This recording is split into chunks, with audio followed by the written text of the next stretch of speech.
తండ్రి అయిన దేవుని పరిశుద్ధ నామమునకు మహిమ కలుగునుగాక. క్రీస్తునందున ప్రియమైన శ్రోతలను జీవవాక్కుల కార్యక్రమంలోని దేవుని మాటలు వినడానికి వందనములతోనూ ప్రేమపూర్వకంగాను ఆహ్వానించుచూ ఉన్నాను. గ్రంథం నుంచి ఒక మాట చదువుకొని చిన్న మాట యేసయ్యతో ప్రార్థన చేసుకొని సందేశంలోనికి వెళ్దాం. మత్తయి సువార్త 6వ అధ్యాయము 7వ వచనం నందు ఈ విధంగా వ్రాయబడింది. మత్తయి సువార్త 6వ అధ్యాయము 7వ వచనం నందు ఈ విధంగా వ్రాయబడింది. విస్తరించి మాట్లాడుట వలన తమ మనవి వినబడునని వారు తలంచుచున్నారు. విస్తరించి మాట్లాడుట వలన తమ మనవి వినబడునని వారు తలంచుచున్నారు. ప్రార్థన చేద్దాం. ప్రభువైన దేవ, పరమ తండ్రి, వందనములు, స్తుతులు, స్తోత్రములు చెల్లిస్తున్నా. ఇంకొకసారి అయినా నీ పాదముల చెంతకు రావడానికి కృపను అనుగ్రహించినందుకు వందనాలు ప్రభువా. ఇదిగో ఈ సమయములోనైనా నీ ప్రియమైనటువంటి మా శ్రోతలను, దీనుడనైన నన్ను ప్రభువా, నీ శ్రోతలను కలుసుకోవడానికి మాకు అనుగ్రహించిన ఈ టీవీ సాధనాన్ని కృపగల మీ హస్తములకు అప్పగించుకుంటూ ప్రభువా, మీ మాటలు వినిపింపచేయండి తండ్రి. మా శ్రోతలు విని గ్రహించి అనుసరించుటకు సహాయం చేయమని, వ్యర్థమైపోకుండా ఈ వాక్యాన్ని ప్రభువా నీ సాధనంగా వాడుకోమని మమ్ములను మా శ్రోతలను కృపగల మీ పాదముల చెంత మీకు సమర్పించుకుంటూ యేసు నామమున ప్రార్థిస్తున్నాము తండ్రి, ఆమేన్. క్రీస్తునందు నా ప్రియమైనటువంటి శ్రోతలారా, గత రెండు సందేశములలో ప్రార్థన అంటే ఏమిటి, ప్రార్థన యొక్క ప్రాముఖ్యత ఏమిటి, అంతేకాకుండా మంచి ప్రార్థన ఎలా ఉండవలెనో, మంచి ప్రార్థన లక్షణాలు ఏమిటో గత 2 సందేశములలో నేను మీతో పంచుకున్నాను. మంచి ప్రార్థన ఎలా ఉంటుంది, దేవునికి అంగీకారమైన ప్రార్థన ఎలా ఉంటుంది, ఈ దినము కూడా మరికొన్ని సంగతులు మీతో పంచుకోవాలని నేను కోరుకుంటున్నాను. నా ప్రియమైనటువంటి శ్రోతలారా, యేసు ప్రభు బోధించినటువంటి అన్ని బోధలలో కొండమీది ప్రసంగము, కొండమీది బోధ, కొండమీది సువార్త చాలా గొప్పది, మంచిది, ఉత్కృష్టమైనటువంటిది, ఉన్నతమైనటువంటిది. ఆ కొండమీది ప్రసంగంలో ప్రార్థన గురించి చెప్తాడు. ఏంటంటే ఎటువంటి ప్రార్థన దేవునికి ఇష్టమైనది, ఎటువంటి ప్రార్థన దేవునికి అంగీకారమైనది ఆయన చెప్తాడు.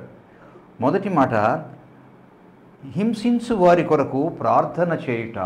మీరు హింసించు వారి కొరకు ప్రార్థన చేయండి అన్నాడండి. తర్వాత రెండవది ఏంటంటే ప్రార్థనలో వేషధారణ ఉండరాదు అని చెప్పేసి అన్నాడండి.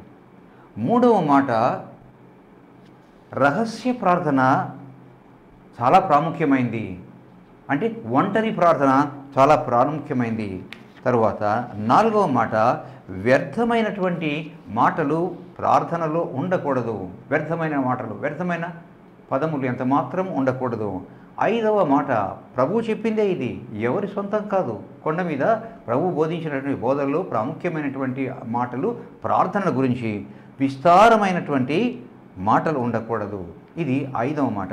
గత సందేశంలో 4 మాటల గురించి మీతో నేను పంచుకున్నానండి. 4 మాట, హింసించు వారి కొరకు ప్రార్థన చేయడము, ప్రార్థనలో వేషధారణ ఉండకూడదని, రహస్య ప్రార్థన చాలా ప్రాముఖ్యమైందని, అది దేవుడు అంగీకరిస్తాడని, వ్యర్థమైన మాటలు ఉండకూడదనే ఈ 4 మాటలను గత సందేశంలో నేను మీతో పంచుకున్నాను. ఇంకా మిగిలినటువంటి వాటిని ఈ సందేశంలో మీతో పంచుకోవాలని కోరుకుంటున్నాను. విస్తారమైన మాటలు ఉండకూడదు, విస్తారమైన ప్రార్థన చేయకూడదు. విస్తారమైనటువంటి, చూడండి యేసు ప్రభు చెప్తాడు మత్తయి సువార్త 6వ అధ్యాయం 7వ వచనంలో, విస్తరించి మాట్లాడుట వలన తమ మనవి వినబడునని వారు తలంచుచున్నారు. శాస్త్రులు, పరిసయ్యులు, ఇతర బోధకులు ఏమనుకుంటున్నారంటే విస్తారమైనటువంటి మాటలు మాట్లాడుతూ, ప్రార్థనలో చెప్తూ, ప్రార్థనలో ఉచ్చరిస్తూ తమ మనవి వినబడును, దేవునికి వినబడుతుంది, వింటున్నాడు ఆయన అని చెప్పేసి వాళ్ళు తలంచుచున్నారు అని అంటాడు ప్రభు. అంటే ఆ విస్తారమైనటువంటి లేక విస్తరించినటువంటి మాటలు ఎంత మాత్రమూ ఉండకూడదు. నా ప్రియమైన వారలారా, విస్తారమైనటువంటి మాటలలో దోషము ఉండక మానదు. తప్పనిసరిగా దోషం ఉంటుంది. కొందరు ప్రార్థనలో వారి పాండిత్యాన్ని, భాషా జ్ఞానాన్ని, ఇంకా వారి యొక్క తెలివితేటల్ని బహుగా ఉపయోగిస్తుంటారండి. అది చాలా పొరపాటు, చాలా పొరపాటు. భాష ఉండకపోవచ్చు, పాండిత్యం ఉండకపోవచ్చు, అది భాష ఉండకపోవచ్చు, పాండిత్యం ఉండకపోవచ్చు, కానీ అవి హృదయంలో నుంచి వస్తున్నాయా లేదా, ఎటువంటి హృదయంలో నుంచి వస్తున్నాయి అని దేవునికి తెలుసు. అనేక గ్రామాలకు నేను వెళ్తున్నప్పుడు, పల్లెటూళ్ళలో వాక్యం చెప్పడానికి వెళ్తున్నప్పుడు నా అలవాటు ఏంటంటే, ఆ సంఘములో వాక్యం చెప్పిన తర్వాత, అయ్యా నేను వెళ్తున్నాను, సెలవు తీసుకుంటున్నాను, మీలో ఒకరు ప్రార్థన చేసి నన్ను పంపించండి అని చెప్పేసి నేను వారిని కోరుతుంటాను. ఆ పల్లెటూళ్ళలో, ఆ గ్రామాలలో సరిగా ప్రార్థన చేయడం కూడా రాని వాళ్ళు ఉన్నారండి. ఏ మాటలను ఏ మాటలు ఉపయోగించాలనో, ఏ విధంగా ప్రారంభించాలనో, ఎలా ముగించాలనో కూడా వారికి తెలియదు. అయితే ఏ మాటలు ఉపయోగించేది కాదు కావాల్సింది, ఏ హృదయంతో మాట్లాడుతున్నాడో, ప్రార్థన చేస్తున్నాడో దేవునికి అది కావాలి. నేను ఆ పల్లెటూరులో ఆ మొరటు వాళ్ళు, అయ్యా మా అయ్యగారు వచ్చిండ్రు, వాక్యం చెప్పిండు, మళ్ళా పోతుండు, తాను తోడుగా ఉండయ్యా, కాపాడయ్యా యేసో అని వచ్చిరాని మాటలతో, వచ్చిరాని భాషతో వారు ప్రార్థన చేస్తుంటే నాకు ఎంత సంతోషంగా ఉంటుందో. భాష కాదు ముఖ్యము, హృదయము ముఖ్యము. నా ప్రియమైన వారులారా, అందువలన విస్తరించి మాట్లాడుట వలన తమ మనవి వినబడునని వారు తలంచుతున్నారు. యేసుకు పాండిత్యం కాదు కావాల్సింది, యేసుకు భాషా జ్ఞానము కాదు కావాల్సింది, విస్తారమైనటువంటి పదములు అసలే ఇష్టం ఉండదు ఆయనకు. నా ప్రియమైన వారులారా, విస్తారమైనటువంటి ఎలా ఉంటాయంటే, ప్రార్థనలోనే బైబిల్ రెఫరెన్సులు చెప్తుంటారండి. ప్రార్థనలోనే ప్రభువా ఆ రెఫరెన్స్ తెలుసుకున్నదంటే, నువ్వు ఈ మాట చెప్పావు, నువ్వు ఈ మాట చెప్పావు, నువ్వు ఈ మాట చెప్పావు అని చెప్పేసి మరి రెఫరెన్సులు తెలియజేస్తుంటారు. ఆయన చెప్పిన మాట ఆయనకు తెలీదా? ఆయన బోధించినటువంటి విషయం ఆయనకు తెలీదా? ఆయన ఉచ్చరించినటువంటి ఆ రెఫరెన్సులు ఆయనకు తెలీదా? ఆయనకు తిరుగా బోధించే వాళ్ళమా మనము? ప్రియమైన వారులారా, ప్రార్థనని ప్రసంగంగా మార్చే వాళ్ళు ఉన్నారండి. పొరపాటు సుమా. ప్రార్థనలాగే ఉండాలి, విజ్ఞాపనలాగా ఉండాలి, మనవిలాగానే ఉండాలి. విస్తారమైనటువంటి అడుగుడి మీకు ఏం అన్నాడు దేవుడు, అందువలన ఏమి కావాలని అడగాలి, ఆయన ఇస్తాడు. తరువాత ప్రార్థనలో రెఫరెన్సులు అంటూ మరి ఉంచుట చెప్పుట అది అనుకూలమైనటువంటి మంచిది కాదండి. ప్రార్థనని ప్రసంగంగా మార్చారండి. అంతేకాకుండా సాంప్రదాయమైనటువంటి పదాలని ఇతరుల నుండి నేర్చుకున్న పదములు కాదు, నీ హృదయపు లోతుల్లో నుంచి యేసయ్యతో మాట్లాడాలనుకున్న మాటలు మాట్లాడలే తప్ప ఏదో సాంప్రదాయమైనటువంటి పదములు కానీ, ఇతరుల నుంచి నేర్చుకున్నవి కానీ, పాండిత్యం వలన వచ్చినవి కానీ ఎంత మాత్రం ఉపయోగించకూడదు. తర్వాత యేసును ఘనపరచవలనే కానీ, ఆయనను మయపరచవలనే కానీ, ఘనపరచాలి, మయపరచాలి, స్తుతించవలనే కానీ అంతకు మించి పదములు ఎంత మాత్రమో ఉపయోగించరాదు, వాడరాదు. నా ప్రియమైన వారలరా, అనవసర వ్యర్థ ప్రలాపనలు పదములు ఎంత మాత్రమో వాడకూడదు. విస్తారమైనటువంటి ప్రార్థన ఇవన్నీ ఉంటే విస్తారమైనటువంటి ప్రార్థన ఉంటుంది. యేసు అంటాడు, ఇటువంటి విస్తారమైనటువంటి పదములు ఎంత మాత్రం ఉండకూడదు అంటాడు. ఒకసారి నికోదేము దగ్గరికి వెళ్దామండి. నికోదేము యోహాను సువార్త 3వ అధ్యాయంలో ఉన్నాడండి. 1 నుండి 20 వచనముల వరకు, 1 నుంచి 20 వచనముల వరకు నికోదేము ప్రభువుతో మాట్లాడడము, ప్రభువు నికోదేముతో మాట్లాడడము 1 నుండి 20 వచనముల వరకు రాయబడిందండి. 20 వచనములు బైబిల్లో యోహాను సువార్త 3వ అధ్యాయంలో మరి నికోదేము కొరకు కేటాయించబడిందంటే ఏమనుకోవాలి? బైబిల్లో 20 వచనములు నికోదేము కొరకు కేటాయించబడి రాయబడిందంటే ఏమనుకోవాలి? చూద్దాం, క్లుప్తంగా చూద్దాం. అక్కడ యోహాను సువార్త 3వ అధ్యాయం 1వ వచనంలో అంటాడనమాట.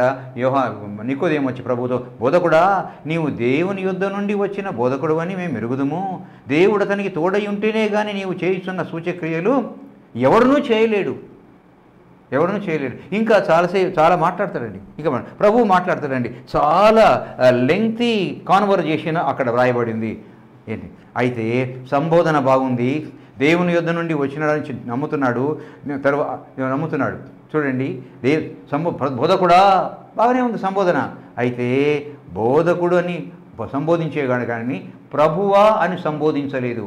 బోధకుడుగా భావించాడు, బోధకుడుగా తలంచాడు, బోధకుడుగా సంబోధించాడు, బోధకుడని రిసీవ్ చేసుకున్నాడు తప్ప ఆయనను ప్రభువుగా గుర్తించలేదు, ఉచ్చరించలేదు, ఆయనను సంబోధించలేదు, తన హృదయంలోనికి తీసుకోలేదు. నా ప్రియమైన వారలారా, తనతోటి వాడి నేను బోధకుడిని, ఆయన బోధకుడని తనతో సమానంగా భావించేదే తప్ప ప్రభువుగా ఎంతమాత్రమూ భావించలేదు. ఇటువంటి ప్రార్థన యేసుకు ఇష్టం ఉండదు. ఇటువంటి సంభాషణ యేసుకు ఇష్టం ఉండదు. ఇటువంటి మనవి యేసుకు ఇష్టం ఉండదు. ప్రభు అంటాడు, మాట్లాడించిన తర్వాత అంటాడు 3వ వచనంలో, ఒకడు క్రొత్తగా జన్మించితే గాని అతడు దేవుని రాజ్యమును చూడలేడు. ఒకడు క్రొత్తగా జన్మిస్తే గాని దేవుని రాజ్యము చూడలేడు అంటాడు. అంతసేపు నికోదేము మాట్లాడిన మాటకు ఇప్పుడు ప్రభువు మాట్లాడుతున్నటువంటి మాటకు సంబంధమే లేదు. కానీ సంబంధం లేకుండా వ్యర్థమైనటువంటి మాటలు ప్రభువు మాట్లాడతాడా? మాట్లాడే.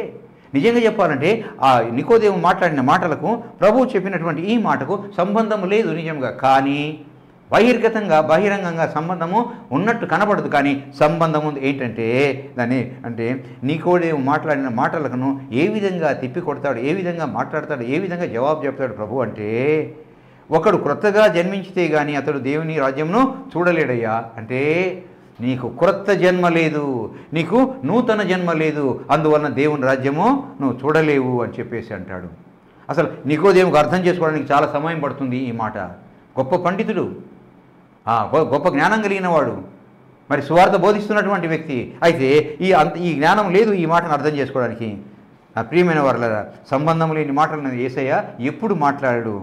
కానీ అంటే నికోదేమో యేసయ్య మాటల యొక్క భావన, నికోదేమో జ్ఞానం కలిగిన వాడివయ్యా, బోధకుడు అయ్యా, పరిచయుడు అయ్యా, నీకు అన్నీ తెలుసయ్యా, బైబిల్ పాత నిబంధన తెలుసయ్యా, నన్ను గురించి కూడా తెలుసయ్యా, నాకు దేవుడు తోడుగా ఉన్నాడని కూడా తెలుసు. అయితే తర్వాత నేను చేసిన సూచక్రియలన్నీ నీకు తెలుసు. అయితే నూతన జన్మ అనుభవం నీకు లేదు, నూతన జన్మ అనుభవము లేదు, అందువలన దేవుని రాజ్యాన్ని నువ్వు చూడలేదు. నీకు అన్నీ తెలుసు, నన్ను గురించి తెలుసు, లేఖనాలు తెలుసు, నాకు దేవుడు తోడుగా ఉన్నాడని తెలుసు, నేను చేసిన సూచక్రియలన్నీ నీకు తెలుసు. అయితే నేనెవరో నీకు తెలియదు, నీకు మారు మనసు లేదు, అందువలన నువ్వు దేవుని రాజ్యాన్ని చూడలేవు అని చెప్పేసి అంటాడు. నూతన జన్మ అనుభవం నీకు లేదు. నా ప్రియమైన వారలారా, చూసారా? తర్వాత మాట ఏంటంటే, తర్వాత ఇంతవరకు కొత్త నిబంధనలో కొండ మీది ప్రసంగము ద్వారా ప్రభు చెప్పినటువంటి ప్రార్థనకు ఉండవలసినటువంటి మంచి లక్షణాలు ఏంటో, మంచి ప్రార్థన ఎలా ఉంటుందో మనము తెలుసుకున్నాము. సరే, మన పితరులు కొంతమంది చేసినటువంటి ప్రార్థనను కొంచెము నేర్చుకుందాం, కొంచెం గమనిద్దాం. మరి నాకు ఇష్టమైనటువంటి వ్యక్తి మన పితరుడైనటువంటి అబ్రహాం. ఆయన ఎలా ప్రార్థన చేశాడు? దేవునికి ఇష్టమైనటువంటి ప్రార్థన, దేవుడు కాదనలేదు. ఎంత ఇష్టమైన ప్రార్థన అంటే అబ్రహాం చేసిన ప్రార్థన బేరమాడే ప్రార్థన. బేరమాడుట. ఏదైనా వస్తువు కొనేటప్పుడు బేరమాడతాం. అంతకిస్తావా, ఇంతకిస్తావా, ఇంతేలే అని చెప్పేసి బేరమాడుతుంటాము. ఇంతకి ఇవ్వవా అని అడుగుతుంటాము. కానీ ఈ విధంగా దేవుణ్ణి అడగడము దేవునికి చాలా ఇష్టము. ఎలా చెప్పగలమంటే అబ్రహాము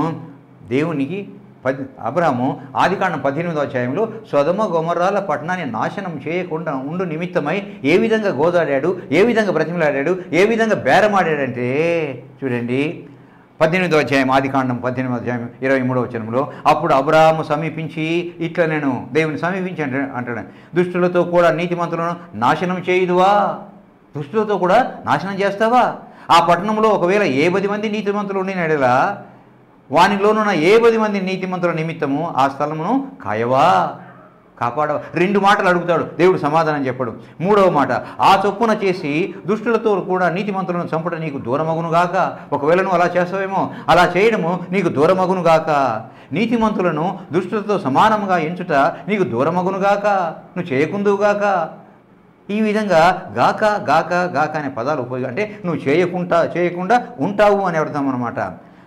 సర్వలోకమునకు తీర్పు తీర్చువాడు న్యాయము చేయడా?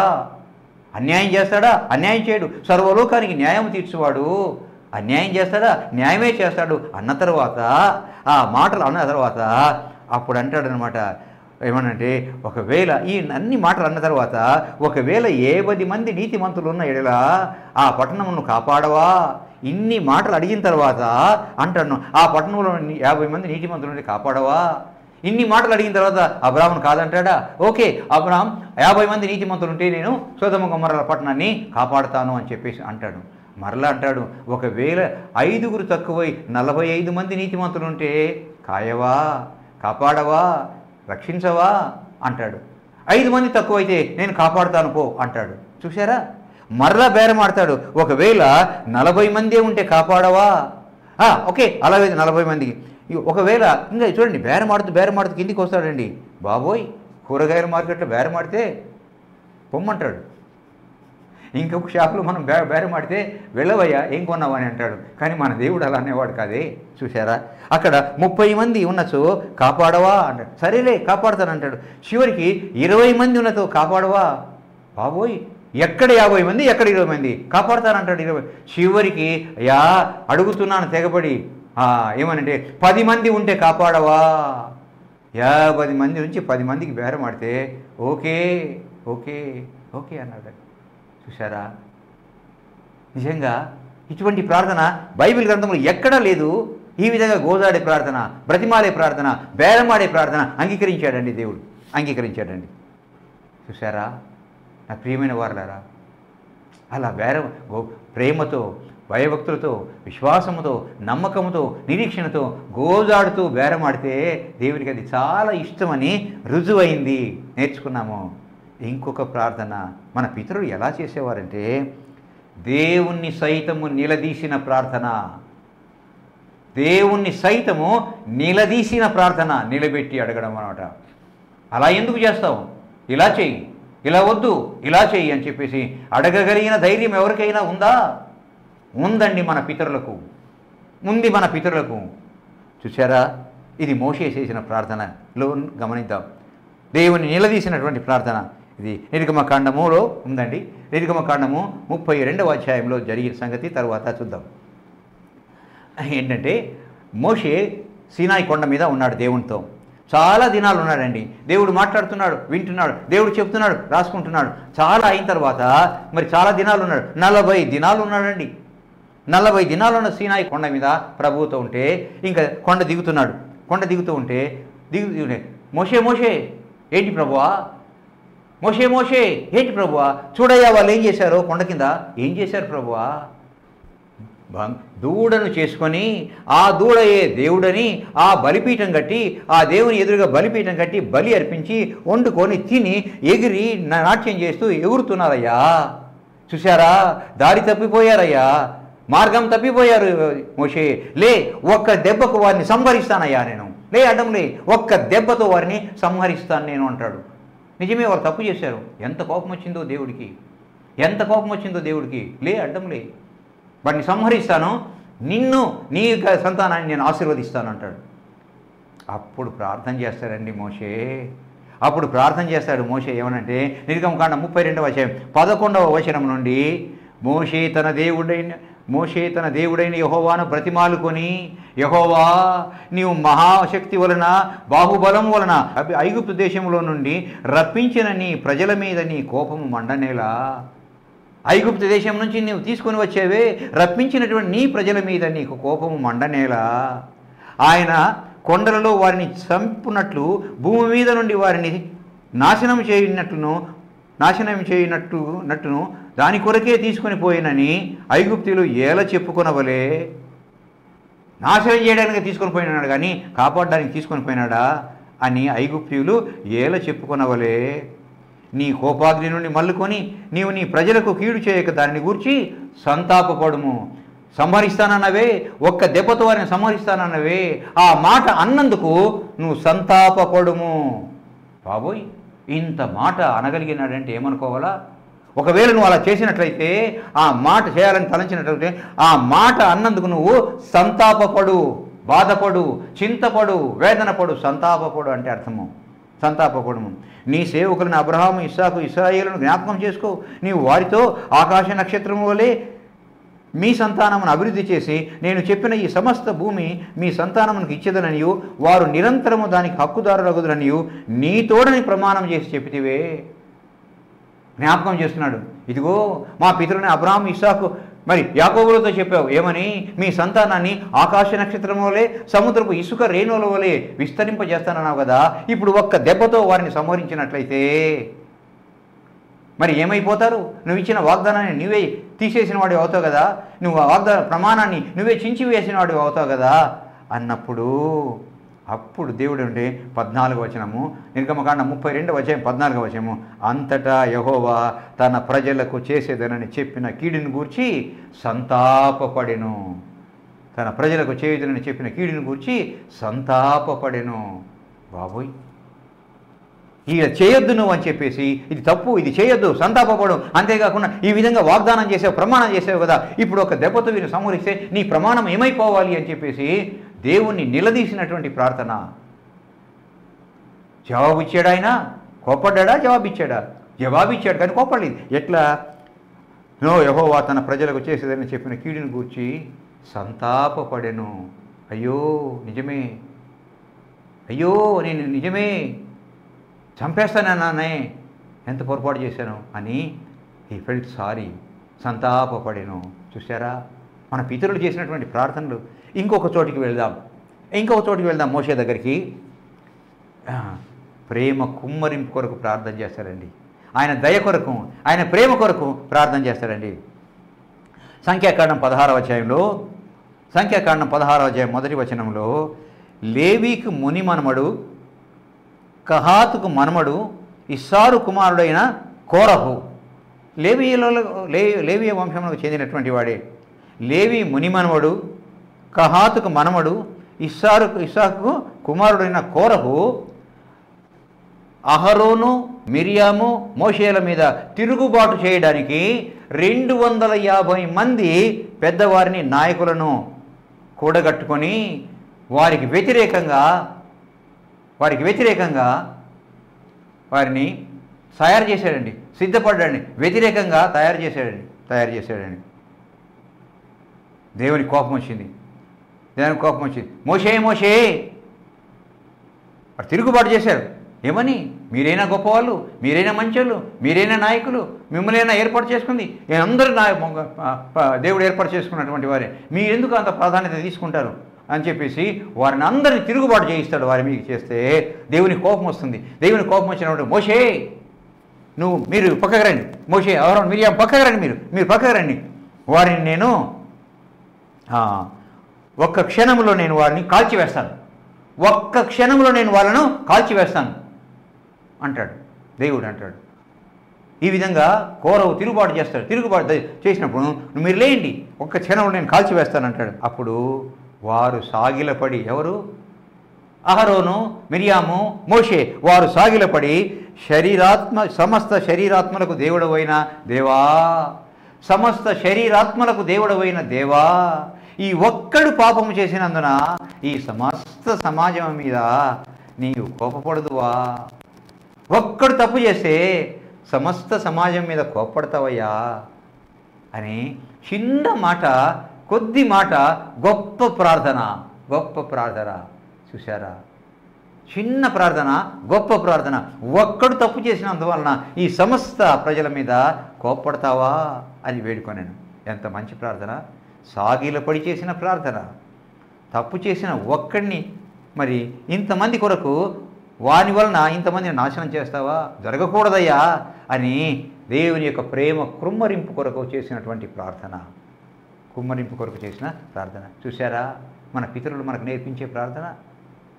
దేవుని బేరమాడిన ప్రార్థన, నిలదీసిన ప్రార్థన, ప్రేమ కుమ్మరింపుకు చేసినటువంటి ప్రార్థన. ఇంకొక ప్రార్థన, ఖచ్చితమైనటువంటి ప్రార్థన. ఏమి కావాలనో అదే దాని కొరకే ప్రార్థన చేయాలి కానీ సందిగ్ధంలో ఉండేటట్టు చేయకూడదు.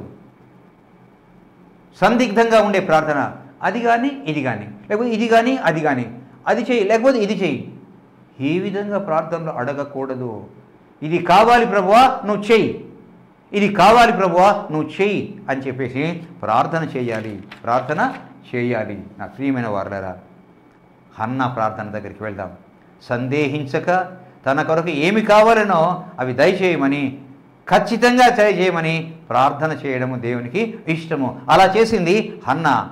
మొదటి సమూయేలు గ్రంథము 1వ అధ్యాయం 10వ వచనంలో నుండి ప్రార్థన చేస్తుంది. మొదటి సమూయేలు గ్రంథము మొదటి అధ్యాయము 10వ వచనం నుండి ప్రార్థన చేస్తుంది. ఆమె ప్రార్థన రాయబడింది.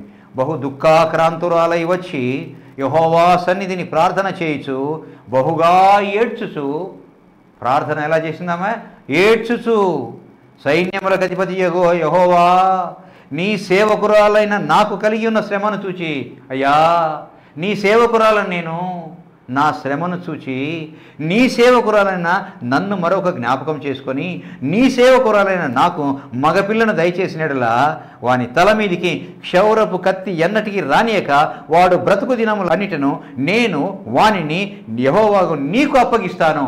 ఖచ్చితమైన ప్రార్థన ఇది. నాకు నువ్వు ఇవ్వాలి, ఇస్తే వాని తల మీద ఎన్నడూ కత్తెర పెట్టనివ్వను, వెంట్రుకలు కొరగనీయకుండా నీకు ప్రతిష్ఠించి నీకు అప్పగిస్తాను. ఖచ్చితమైనటువంటి ప్రార్థన. వేగ్గా లేదండి, సందిగ్ధంగా లేదండి. ఖచ్చితమైన నాకు నువ్వు అనుగ్రహించు అంటే నీ సేవకురాలని నేను, నీ సేవకురాలని నేను, నీ సేవకురాలని నేను అంటది. ఎంత ఖచ్చితంగా! అటువంటి నాకు నా ప్రార్థన, నాకు కుమారుని మగ శిష్యుని అనుగ్రహించు, వాని మీదికి కత్తెర రానివ్వను, వెంట్రుకలు కొరగనివ్వను, వచ్చి నీకు ప్రతిష్ఠిస్తాను. చూసారా? ఖచ్చితమైనటువంటి ప్రార్థన. మన ప్రార్థన ఎలా ఉండాలి? ఖచ్చితమైనటువంటి ప్రార్థన. నా ప్రియమైనటువంటి వారులారా, దేవునికి ఇష్టమైనటువంటి ప్రార్థన ఇచ్చాడా? ఇచ్చాడండి అన్నాకు. ఇంకొక ప్రార్థన, తగ్గింపు ప్రార్థన. మన ప్రార్థన ఎలా ఉండాలి? తగ్గింపు ప్రార్థనగా ఉండాలి, తగ్గించుకునే ప్రార్థనగా ఉండాలి. నా ప్రియమైన వారులారా, చూడండి 2వ సమూయేలు గ్రంథము 7వ అధ్యాయం 18వ వచనము. 2వ సమూయేలు గ్రంథం 7వ అధ్యాయం 18వ వచనములో దావీదు ప్రార్థన చూద్దాం. దావీదు రాజు లోపలికి ప్రవేశించి యెహోవా సన్నిధిన కూర్చుండి ఈలాగున మనవి చేసెను. ఇంత గొప్ప ప్రార్థనా పరుని గ్రంథంలో చూడమండి. ఆయన రాసినటువంటి కీర్తనల్లోని చాలా కీర్తనలు దేవుని స్తుతించి, గణపరిచి, మహిమపరిచి ప్రార్థించినటువంటి ప్రార్థనలే. మనవి చేశాడంటే ఈ విధంగా, నా ప్రభువా యెహోవా, ఇంతగా నీవు నన్ను హెచ్చించుటకు నేను ఎంతటి వాడనయ్యా? గొర్రెలు కాచుకునేటువంటి వాడిని రాజుగా చేసేవే, ఇంతగా నన్ను హెచ్చించుటకు నేను ఎంతటి వాడను ప్రభువా? నా కుటుంబం ఏ పాటిది? ఇంత హెచ్చుగా చేసినదంతయు నీ దృష్టికి కొంచెమై మానవుల పద్ధతిని బట్టి బహుకాలం జరిగిన తరువాత నీ దాసుడనైన నా సంతానమునకు కలగబోవు దాన్ని గూర్చి నీవు సెలవిచ్చి ఉన్నావు. చూసారా ఎంత తగ్గించుకున్నాడో, ఎంత తగ్గించుకున్నాడో. నా ప్రియమైనటువంటి వారులారా, తగ్గింపు ప్రార్థన, తగ్గింపు ప్రార్థన. చూసారా నా ప్రియమైన వారులారా, ఒక్కసారి జ్ఞాపకం చేసుకున్నట్లయితే మన పితరులు చేసినటువంటి ప్రార్థన, బేరమాడే ప్రార్థన, గోజాడే ప్రార్థన, బ్రతిమాలే ప్రార్థన, బేరమాడిన ప్రార్థన. ఎంత ముచ్చటపడ్డాడో, ఎంత సంతోషించాడో దేవుడు. అనుగ్రహించాడండి అబ్రాముకు. నిలదీసిన ప్రార్థన, నువ్వు ఇలా చేస్తే ఈ విధంగా చేశాడు, చేతగాని దేవుడు చంపడానికి తీసుకొని పోయాడని ఐగుప్తీయులు ఏల చెప్పుకోవాలి. చేయొద్దయ్యా ఆ పని. ఆ మాట అన్నందుకు సంతాపపడు అంటే సంతాపపడెను. అంటే మోషే చెప్పినటువంటి మాట శిరస వహించాడు. సంతాపపడు అంటే సంతాపపడ్డాడు. నా ప్రియమైనటువంటి వారులారా, తర్వాత ప్రేమ కుమ్మరింపు ప్రార్థన. అయ్యా ఒక్కడు చేసినటువంటి ఆ తప్పుకు ఈ సమాజం అంతటిని కూడాను చంపేస్తారా, క్షమించలేవా అన్నప్పుడు ఓకే అంటాడు.